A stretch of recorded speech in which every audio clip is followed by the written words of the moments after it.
Hello everyone, welcome back to this series of Introduction to Salesforce Commerce Cloud Code. In the last video we talked about the cartridge extension, and in this video we'll be talking about the third-party integrations. When we're talking about the e-commerce website, it could be possible that we are looking for some features, for instance, reviews and rating system, or the payment gateway authorizations, or anything which is not available in Salesforce Commerce Cloud out of the box. Or it could be possible that something is already available in Commerce Cloud, but we want to make use of some enhanced version of that feature which is being provided by some third party. So that's where the integration comes into picture. So integration is basically nothing but allowing the Commerce Cloud system to be connecting with the external system in order to communicate and transfer the data that they're trying to get. Now, one thing that is very common in any web service will be that will be based on either of two REST or the SOAP based architecture. And in that as well, the most common thing will be there will be a URL that we call as endpoints, and the endpoints along with that will be having the request response format. So if you provide the request in certain format, you will be getting the response, and that response could be used as a feature or it could be embedded in the template.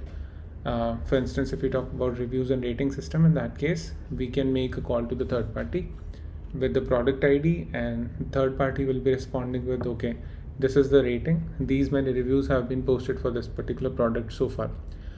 So that we can use in the PDP templates and display to the end users. Or it could be entirely different kind of web service. So let's say if we talk about the payment gateway authorization, in that case we basically make a call to the external third party, and they will be providing with a different link that could be used altogether for a hosted payment page, or you can redirect the customers to the a portal kind of thing where they can make the purchase. So but the basic fundamental of any third party remains the same, that they will be giving you with that service endpoint URL that we need to hit. And when we are hitting, there could be some authentication and a specific format of the request that they might be expecting. So that we need to take care of, and accordingly we get the response. Now, the common thing in Commerce Cloud is it could be possible that the third party integration that we are trying to do, they already have a plugin cartridge available. So when the plugin cartridge is available, it becomes really easy. You have to just put that cartridge in the cartridge path and upload it to the server, and accordingly if there are some configuration changes needed, that can be done, and we are good to go.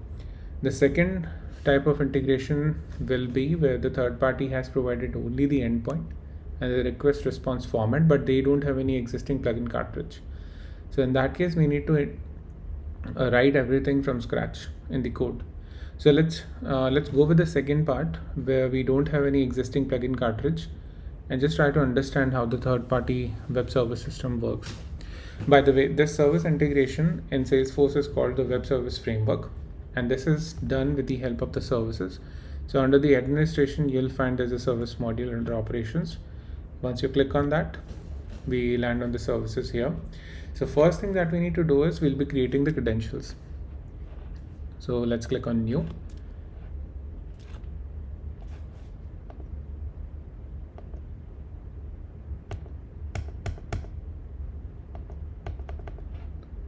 Okay, but before we do that, we need to have a third party which we can try to integrate or try to play with. So Twilio, I'm using Twilio.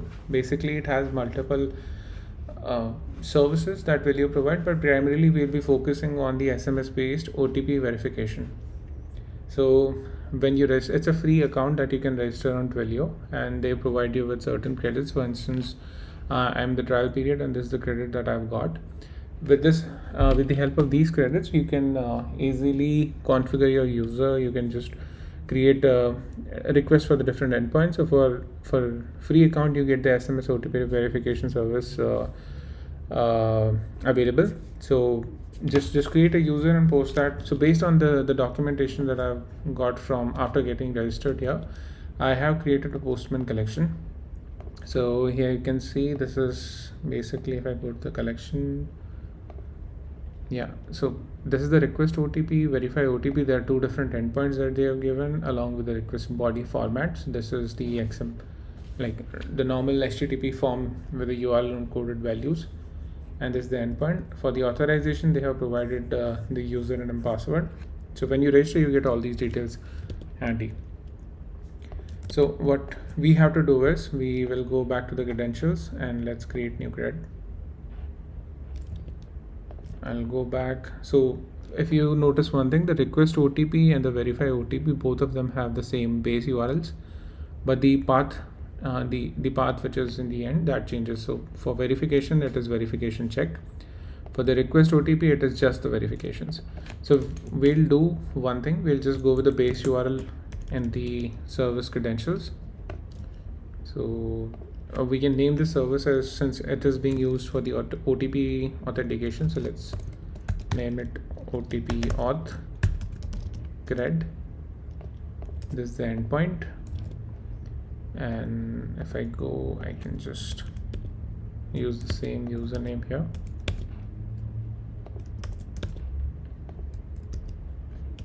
Password. Rest of the attributes you don't need to worry about at the moment, because these are basically the customization done at the service credential level. So basically credentials we have created, and credentials are covering, if we compare it with the Postman collection, the credentials are covering basically the URL along with the authorization part. Now there's one more thing that we need to take care of, is the body of the service, body of this request actually. Now second thing that we'll have to do is we'll need to create the service profile, which is right next to the credentials. But what the profile is, so profile provides us with a set of rules that can control how the service is being working. So if you create a new profile, we'll see I created new profile here. Here we have different attributes. For now, let's call it as OTP auth profile. This connection timeout value is something which basically it keeps the connection open for this much duration of time. So for 1000 milliseconds, the connection will be open. If we get a response in 1000 milliseconds, that's well and good, we'll be providing the response. Otherwise, this call will be considered as a fail.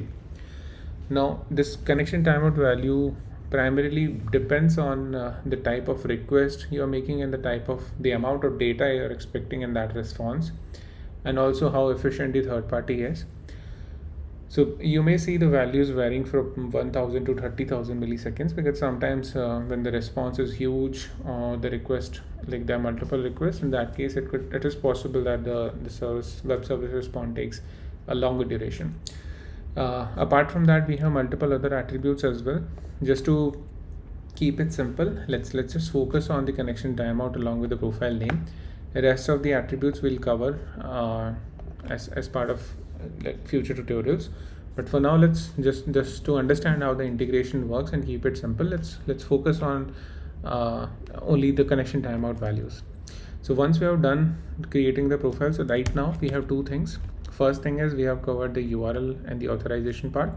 Other thing that we have covered is we have covered how much time we want the service to be open, and whether we want to make multiple requests again and again to check whether the response is being provided or not. So that is being controlled with the help of profile. Now the third thing that remains is the service. So let's create a new service here. Now this service basically internally uses the profile and the credentials that you have created. So let's start with the OTP auth service. Now here you can see there are multiple types: HTTP form, FTP, SFTP, so generic. Now looking at the structure of the body, we can see that this is basically supposed to be HTTP form kind of service. So let's go with that. We want the service to be enabled. The mode of the service will be live, because we'll be trying to hit the endpoint in real time. If you want to keep it as mocked, so mocked means we are not actually hitting the service endpoint, but we are primarily relying on the code, and in the code itself we have provided the response, the dummy response. So this is mocked response is primarily used when you are trying to do some testing, or maybe when the third party has not provided any sandbox test environment. So in that case we go with the mocked response. Now it is possible when we are making a request to the third party, we just want to understand what is the response that we are getting and why if it's not working. So for the debugging purposes we want to enable the login in that case. So that can be done with the help of this log name prefix. So I'll just stick to OTP auth service log.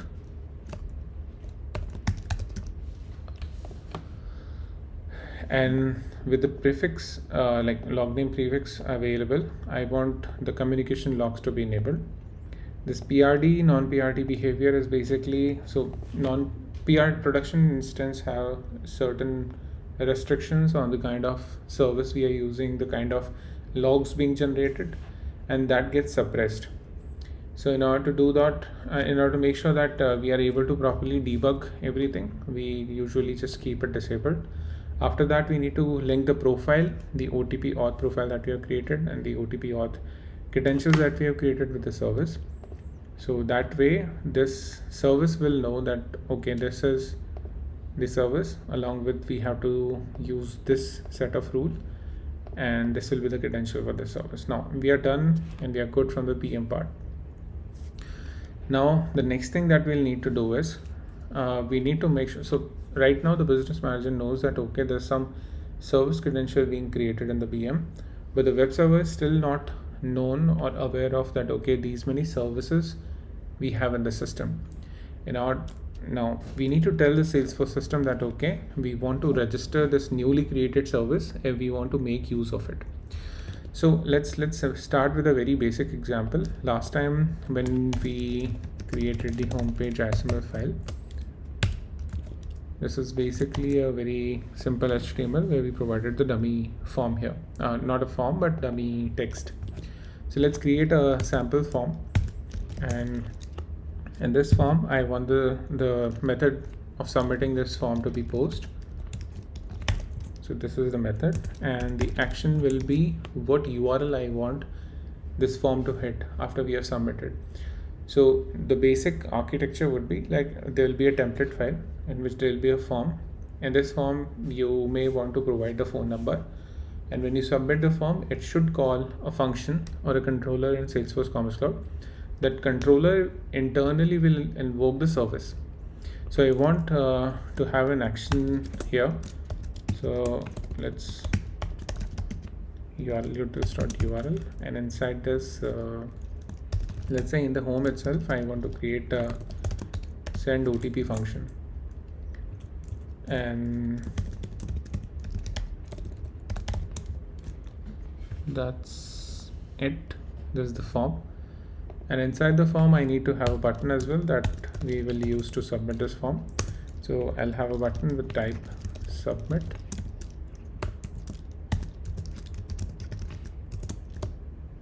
send OTP. Okay, yeah, we have the button now, but if I click on it nothing will happen because we don't have any controller with name send OTP as of now. So let's go back and I'll go to home.js. Now let's create a route here, server.post. We are using post because the form submission method is post. So server.post and send OTP.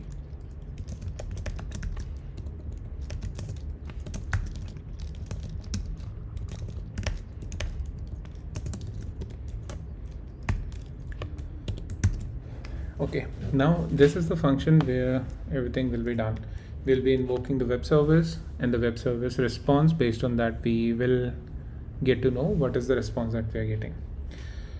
But before that we need to tell the Salesforce system that whatever service that we have created in BM, you need to register it. See, so we are telling the server to register the service that is available in BM. And the next thing that we'll be telling server is that okay, this service is registered. Now we are sending this request object use the endpoint and the credentials that you have stored in VM to make the service call and give us the response. So that is the kind of conversation we'll be having with the server now. But in order to do that, in order to register the service, we need to have a script created. So basically those kind of scripts are called the registry scripts. So inside the cartridge, we'll be creating folders like scripts, service, and inside the service I'll have a JS called register service. Now inside this service registry file, one thing that we need to do is we need to include this local service registry package, which is helpful in registering the service values. Second thing we'll do is get service. So I have created a function called get service. Inside this function, I'll be providing the name of the service, and next thing that we'll do is, since this is SMS service, then we'll just name it not SMS service but send OTP service, and we'll use local service registry dot create service function, and inside the local service registry create service, the first argument will be the name of the service and the second argument will be a callback function. Now what is the use of this callback function? We'll shortly come on that part, but for now let's just, what's wrong?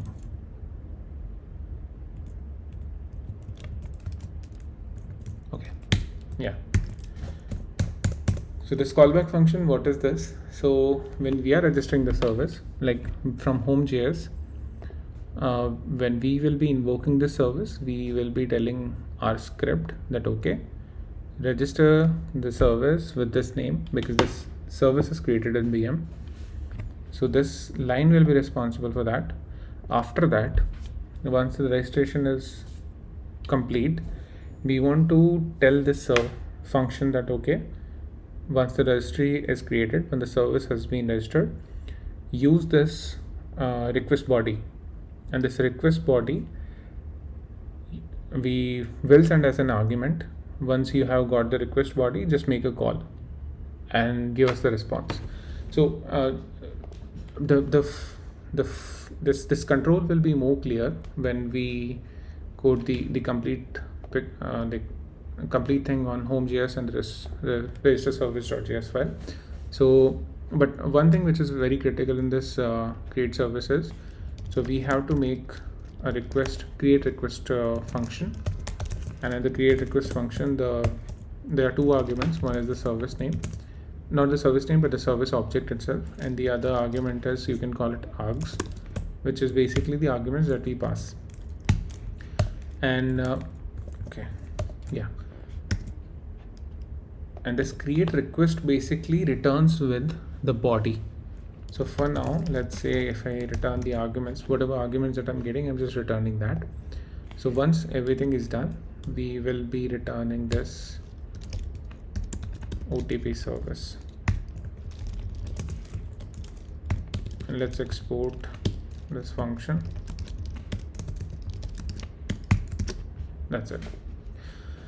Now in the home.js, we have to invoke this register service registration script. So we will go with OTP helper,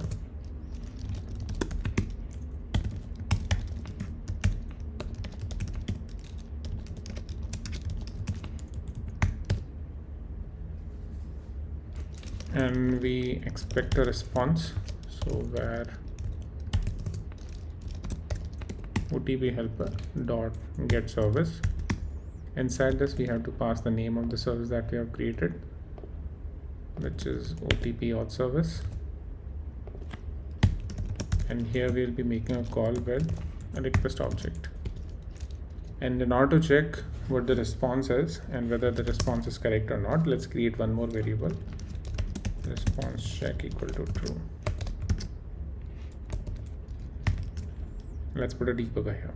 Now we have passed a request object, so let's define the request object as well.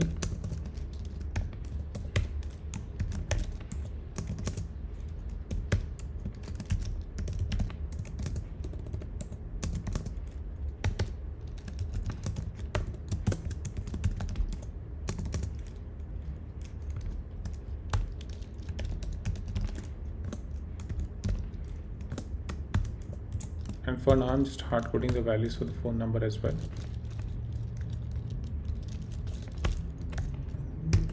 Okay, so the request object is ready. We have passed that in the call function as well. And we have made a call to this OTP auth service. Now, what it will do is, it will basically, first it will fetch the script. On this script, it will try to fetch the get service. Get service function will, like, by providing this, what we are doing is we are basically registering the service, and when we are registering the service, after that we are making a call with this request object. So when we are making a call, the flow will go into this create request object, a create request function, and whatever parameters that we have passed, this create request will basically construct the request body of the this whole service call. Now, since the type of service that we have created is HTTP form, and there are multiple arguments that we are trying to pass here, like 2 channel and code, so that means it's a multi-attribute HTTP form service. And in that case, one thing that we need to make sure of is that the request is being generated properly. So for that, what we'll have to do is we have to include one more package, HTTP request part, and inside the create request we will be using this HTTP request. Okay, and we'll be passing all the arguments, so like 2, which is being passed at args.2. Similarly for channel and code.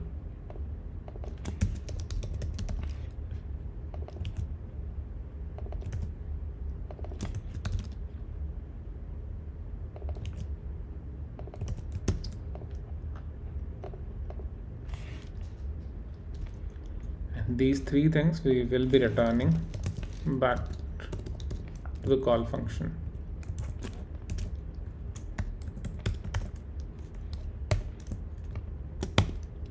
Okay. Now one more thing that we need to make sure of is the URL that we have configured in the credential, that is just the base URL. And since we need the SID as well as the verification, we need to update the service URL as well. So in the create request function, so there are 2 ways to do it. Either we can update the URL in the credential. We didn't do it, reason being this SID value is a dynamic value, and it is quite possible in future you may want to update it, or you want to keep it, you have multiple brands, and for every single brand you want to update it, keep it separate. And custom preferences is a single point where you can update multiple values for different sites. Instead of updating the same thing in services and creating different endpoints, you can use the custom preferences. So that is the primary reason behind using only the base URL, and the rest of the parameters we can update in the service file itself. So in order to do that, we will be using the service object that is being passed here, and in that we have to use set URL function. In the set URL we will be using the base URL and appending this SID and verification. Now, SID as well as a key that we can pick from here.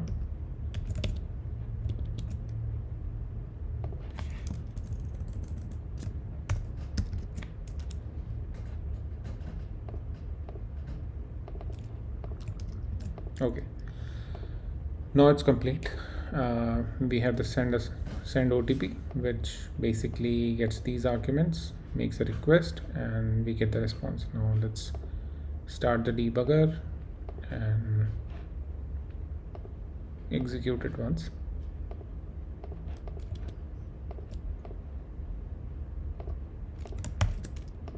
So there's the page that we have, and as soon as I send OTP, it comes here. Now the response, we can see response is coming as object, and no, sorry, there's the array as response is coming okay.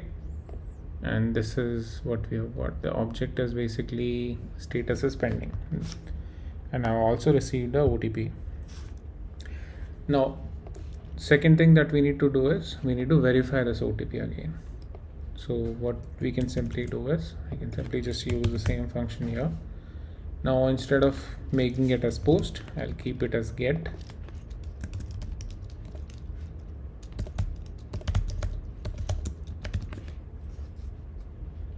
Keeping it get makes it easier for me to access it via browser.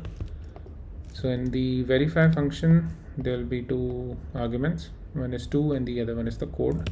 So there's no need of channel here.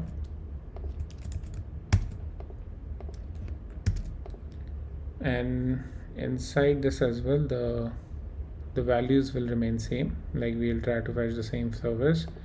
We'll try to make a call with this request object and the code. But the code is not this. Let me quickly fetch. Okay, 162410.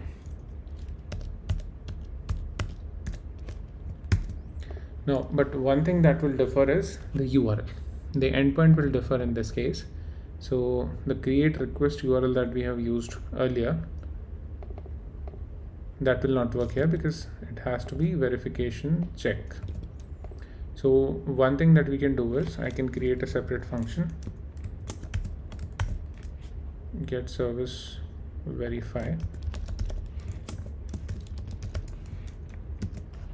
and I can just copy this function from here.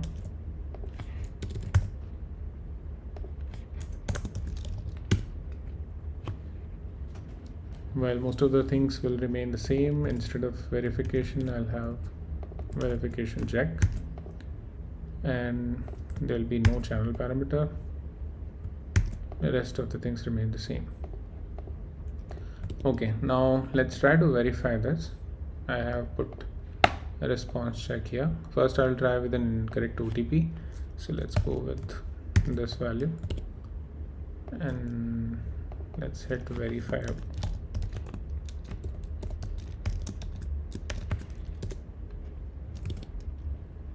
Okay, response says error code invalid parameter channel more info. Okay, sorry, we'll have to make a call to the correct service as well. So the new service will be get service verify, and let me try to refresh the page. The response is coming is okay, but you can see the object status is coming as pending because we have not provided the correct OTP here. Now let me try with the correct OTP. As soon as I use 0 and I hit this again,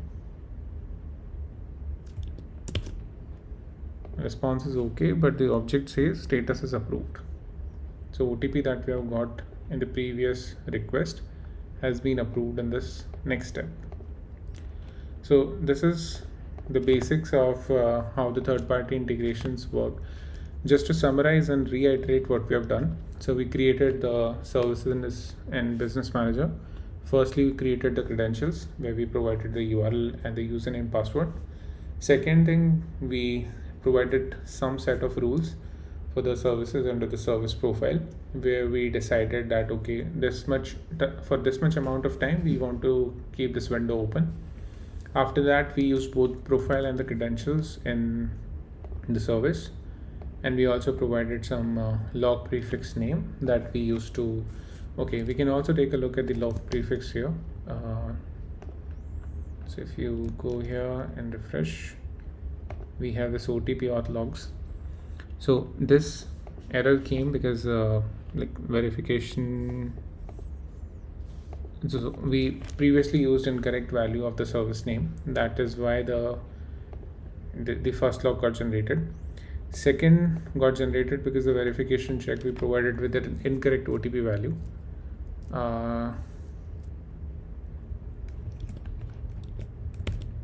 but after that, when we submit it with the correct value, so basically the logs are also getting generated. When the second time when we tried with the correct value, it succeeded and provided with the status approved message. So we, after configuring everything in the business manager, we came back to the code. We created a controller that would be used as the endpoint for this service, and because this controller will be internally making a call to the web service. Now it is quite possible that you can directly make a call from the web page as well instead of keeping controller in picture, but that is usually done via the front end part. So in the JavaScript itself, you can have that call invoked. So that way the service framework is not being used. So that will be simply like the normal AJAX call or the normal calls that we use with the front-end technologies. But for Commerce Cloud, we have to create a controller that will internally make a call to the web service. So that we did in this home.js function. In this, we have created two different routes: send OTP and the verification of the OTP. And this as well, we have to create a service initiation or the service registry file that will primarily be responsible for registering the services that we have created in BM. And inside the creation service function, we have to pass a callback function. That in the callback function as well, the most critical one is the create request, because this create request is basically responsible for constructing the body of that request that we are making a call to. Apart from create request, there could be mock response, there could be request or response log filtering, there could be functions for parsing the response, but the create request is the most crucial one. And the format of this create request function as well changes based on the type of service that we want to integrate it with. So we will try to cover the rest of the services, like different kind of services, as and when we come across any third party which has been providing different kind of services. But for now, we just got a basic understanding of how the third party integrations work. If you guys have any questions or concerns on how the third party integrations are working, and if there's anything which is not clear, I understand that SFCC third party integrations is a bit slightly complex topic to understand, and it could be possible that whatever we have went through so far might have been something that you are not able to understand. So just feel free to post the comments on the video, or you can just also reach out over sfcc.queries@gmail.com.